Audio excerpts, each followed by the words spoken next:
가르치시는 것이 권위 있는 자와 같고 서기관들과 같이 아니함이더라.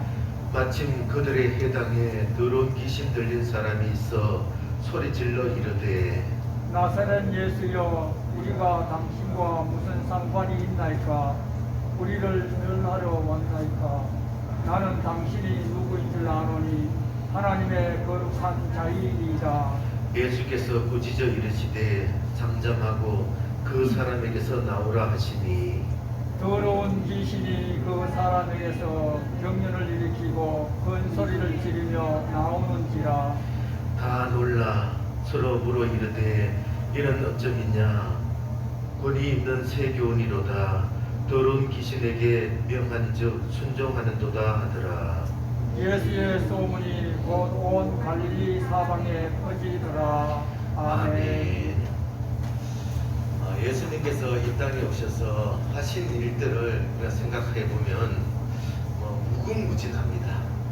찬송에도 있지 않습니까?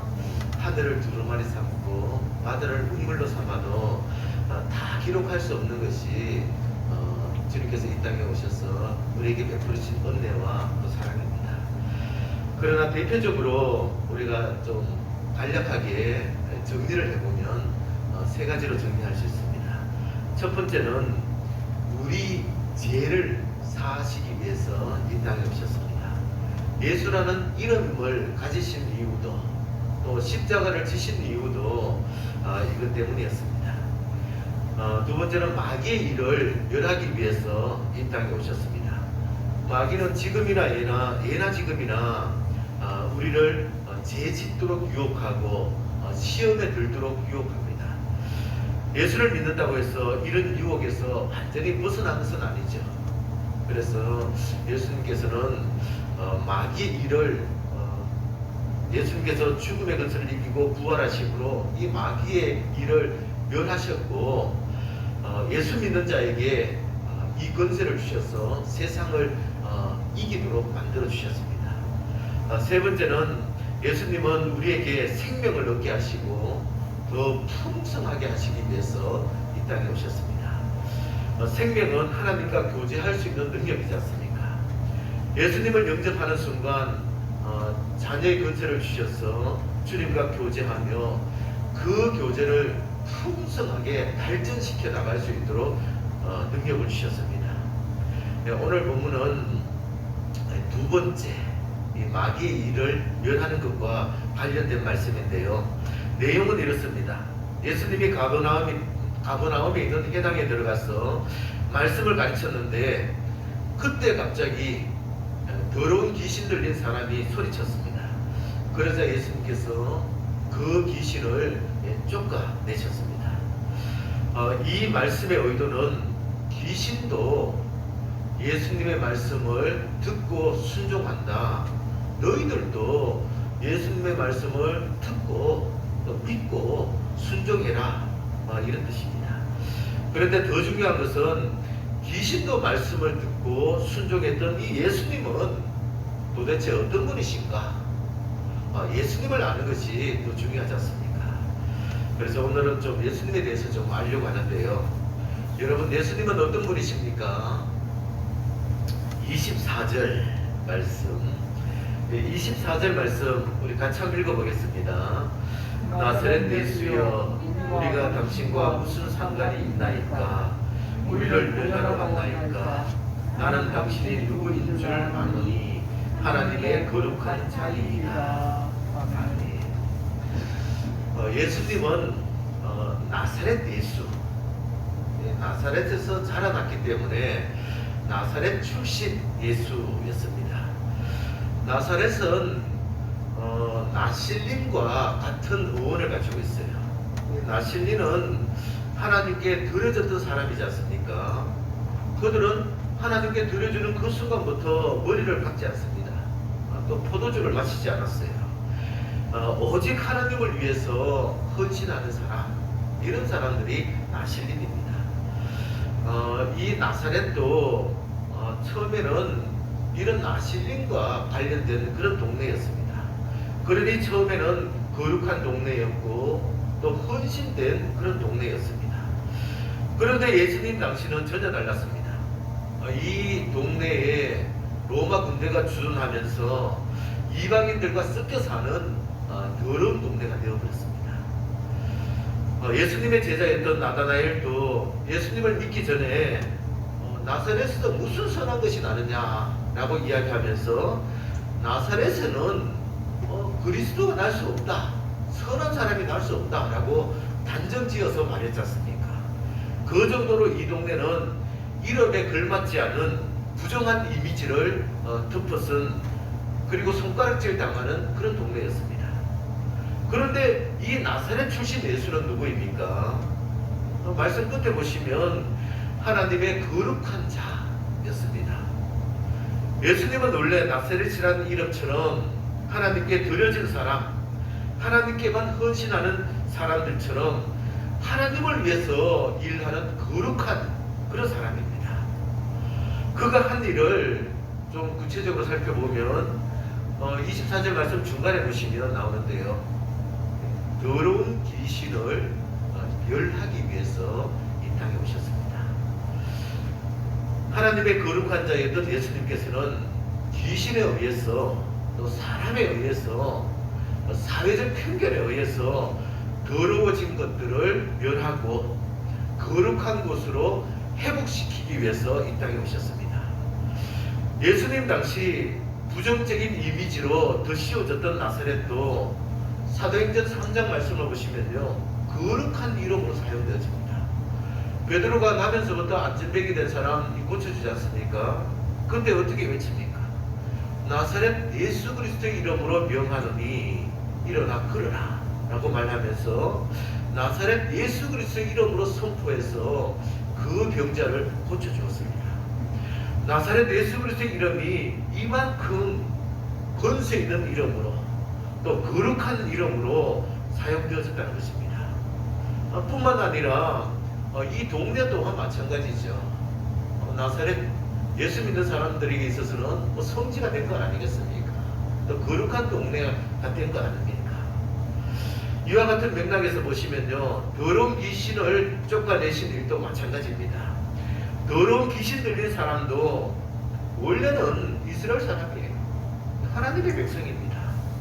그런데 어느 순간인가 더러운 귀신이 들어와서 지금은 예수님의 일을 방해하고 있습니다. 24절 말씀 보면 이렇게 얘기하지 않습니까? 우리가 당신과 무슨 상관이 있나이까? 우리를 멸하러 왔나이까?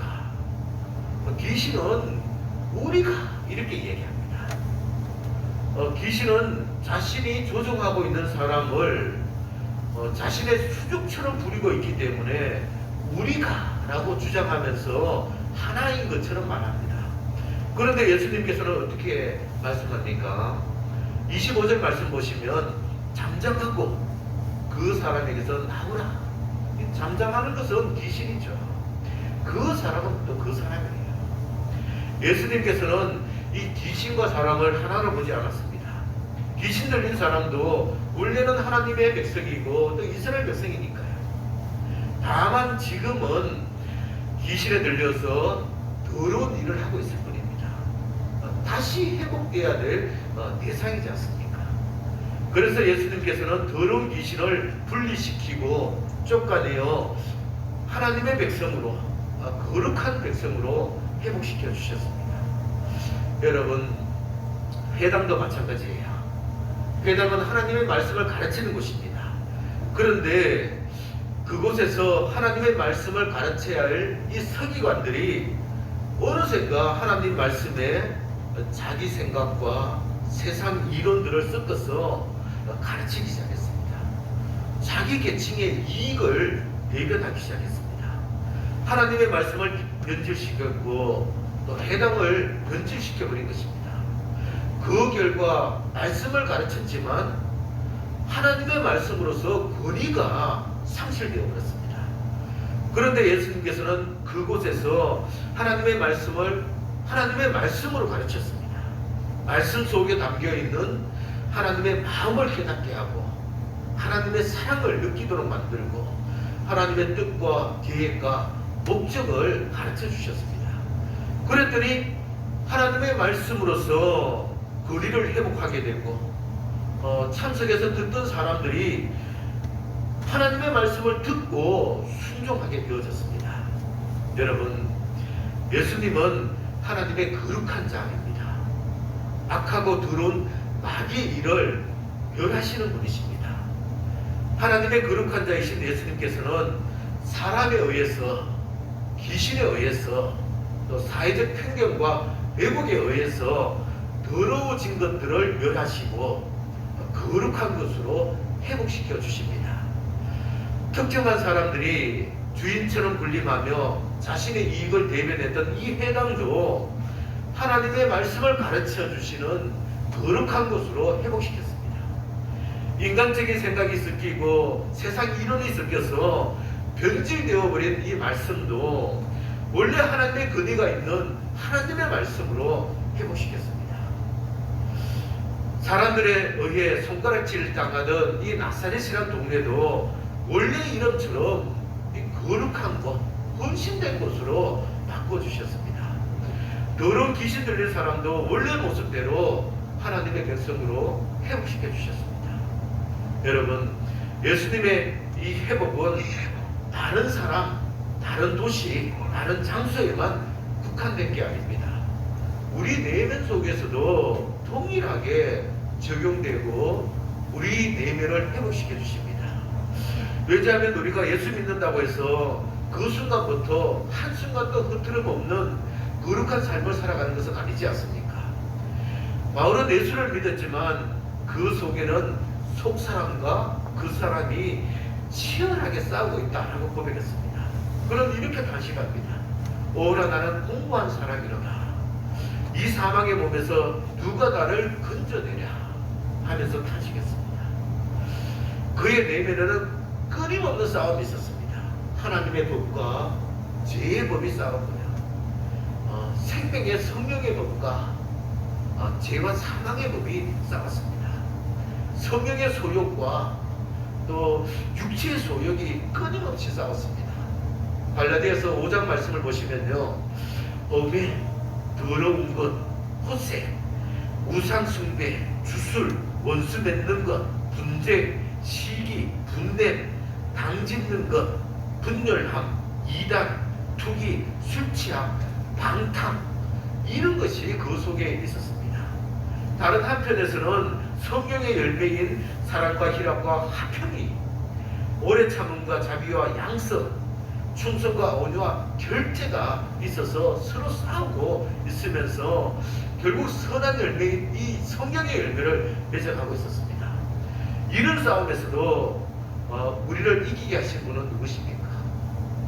예수님이지 않습니까? 힘과 능력을 주셔서 자신과의 싸움에서 이기도록 우리를 돕고 계시는 분은 예수님이십니다. 여러분, 우리도 예수님 때문에 하나님의 거룩한 자가 되어졌습니다.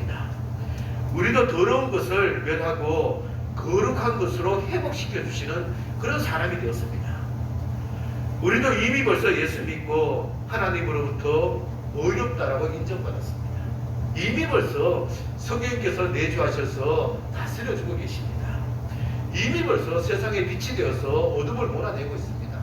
세상에 소금이 되어서 썩은 것을 또 방지하고 있지 않습니까? 그런데 바울이 고백했듯이 우리는 항상 의로운 사람으로, 거룩한 사람으로, 성령으로 충만한 사람으로 살아가는 것은 아닙니다. 우리 속에도 끊임없이 싸움이 있습니다. 그 결과 이 선한 모습과 악한 모습이 엎치락 뒤치락 하면서 살아가고 있는 것이 우리의 모습 아닙니까? 그러기에 우리도 매 순간순간마다 더러운 것을 멸하고 거룩한 것으로 회복시켜 나가야 됩니다. 가정과 교회와 일터에서도 더러운 것을 멸하고 거룩한 것으로 회복시켜 나가야 합니다. 주변 사람들에게 덧칠해진 이 더러운 것을 멸하고 또 거룩한 것으로 회복시켜 나가야 합니다. 무지와 오해와 왜곡된 하나님에 대한 지식도 더러운 것을 멸하고 또 하나님의 말씀을 하나님 말씀대로 우리 만들어가야 합니다. 인간의 생각과 세상적인 것으로 오염되어버린 이 교회도 진짜 하나님께서 역사하시고 다스리시는 그런 교회로 만들어가야 합니다. 어떻게 회복시킵니까? 회복시키는 가장 중요한 포인트는 잘 구별하는 것입니다. 원래의 것, 또 오염된 것, 또 회복시켜야 할 것, 이것을 잘 구별하는 것입니다. 믿지 않는 사람들은 잘못했을 때 잘못된 행동만 지적하고 잘못된 행동만 지적하지 않습니다. 그 사람까지 막 매도해버리지 않습니까? 세상은 죄인으로 낙인찍힌 사람들은 뭐 평생 동안 죄인으로 살아갈 것처럼 그렇게 만들어버리지 않습니까? 하지만 우리는 죄와 사람을 구별하고 죄는 회개함으로 멸해야 되는 것입니다. 사람은 의로운 사람으로, 믿음의 사람으로 회복시켜 나가야 되는 것이죠. 대부분의 사람들은, 절망한 사람, 좌절한 사람, 실패한 사람들은 평생 그렇게 살 것처럼 그렇게 얘기합니다. 하지만 우리는 절망과 좌절과 실패를 이 사람과 구별해야 되죠. 절망과 좌절과 실패를 면하고 사람은 소망이 있는 사람으로, 다시 도전할 수 있는 사람으로 변화시켜 나가야 됩니다. 더러운 것, 뭐 질병과 뭐 불행한 가정도, 또 뭐 병든 교회도, 척박한 일터도 세상은 원래 그렇냐 생각하고 당연하게 받아들이지 않습니까? 하지만 우리는 원래 하나님이 만드신 것과 또 사람에 의해서, 마귀에 의해서 사회 구조적으로 왜곡되고 더럽혀진 것을 구별하고 더러운 것은 멸하고 하나님의 것은 회복시켜 거룩하게 만들어가야 합니다. 코로나 확진자가 많이 생깁니다. 우리 주변에도 또 많이 생길 것입니다. 그런데 우리는 또 세상은 그렇지 않습니까? 코로나 그냥 병이 걸린 거예요. 그러나 그 사람까지도 세균처럼 생각하고 또 외면하고 또 멀리한다면 이건 잘못된 것이죠. 병은 우리가 멸하고 그 사람은 우리가 사랑으로 감싸 안아주고 위로하고 또 믿음으로 그를 세워주는 그런 역할을 해야 됩니다. 로마서 8장 말씀을 보시면 하나님이 우리를 얼마나 사랑하시는지 알고 있지 않습니까?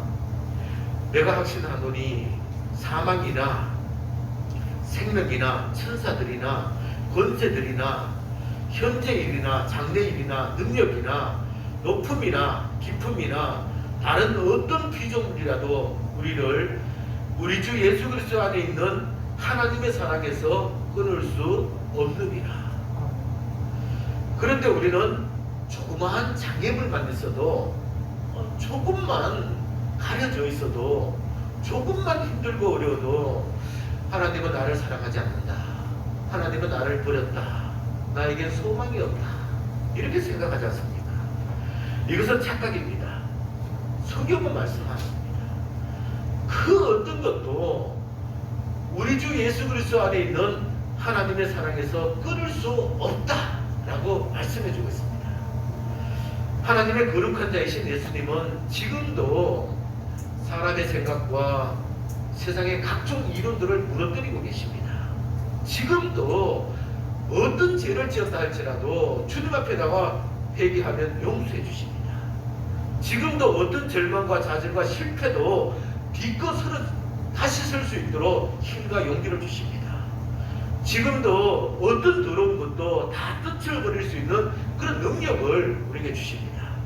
이 사실을 믿고 우리도 예수님처럼 하나님의 거룩한 자가 되어서 우리 가정과 일터와 지역에서 또 우리 옆에 있는 사람들과 또 우리 자신에게서 더러운 것들을 면하고 하나님의 것들을 원래대로 회복시켜 거룩하게 만들어가는 저와 여러분 되시기를 간절히 축원합니다. 기도드리겠습니다. 하나님 아버지 감사합니다. 주님께서는 하나님의 거룩한 자이십니다. 또 마귀의 일을 멸하시고 거룩한 것으로 회복시켜 주십니다. 우리의 가정과 우리의 일터와 또 우리 주변에 있는 사람뿐만 아니라 우리 자신에게 있어서도 더러운 것을 멸하시고 거룩한 것으로 변화시켜 주십니다. 이 사실을 우리가 다 기억하고 말씀을 믿고 순종함으로 우리가 더 거룩한 사람으로 성장하고 더 하나님의 은혜와 사랑 속에 생활하는 우리 성도들 되게 도와주시옵소서. 예수님 이름으로 기도합니다. 아멘. 네, 일어나셔서 620장 우리 1절만 찬양드리겠습니다.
우리 함께 결단하면서 우리 함께 기도하시겠습니다. 하나님의 거룩한 자로 살게 하옵소서. 더러운 것을 멸하고 원래대로 거룩하게 회복시켜 나가게 하옵소서. 이렇게 기도해 주시기 바랍니다. 우리 결단하면서